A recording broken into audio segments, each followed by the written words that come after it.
Јас не разбрав дека ќе биде кон Европа, мислам дека ќе биде кон, како што тоа го најавија со Канада, Мексико и Кина, ќе биде кон Европската Унија, јас така го сватив сето тоа.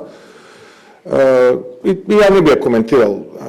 таа политика, бидејќи на таа политика си излезе на избори, си победи таа администрација и сега го имаме председател Трамп како председател на Соединетите Американски држави, но она што јас го размислувам како председател на македонската влада е да во секој предизвик најдеме шанса за нас како држава. И сега дека така размислуваме, од предизвикот да бараме шанса и ќе добиеме таа шанса. Таа одлука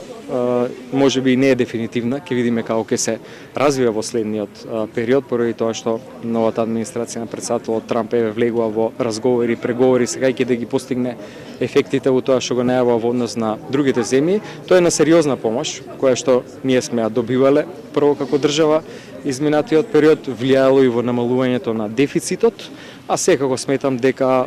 Соединетите Американски држави треба да најдат форма доколку сака да променат и понатаму да останат партнер на земја.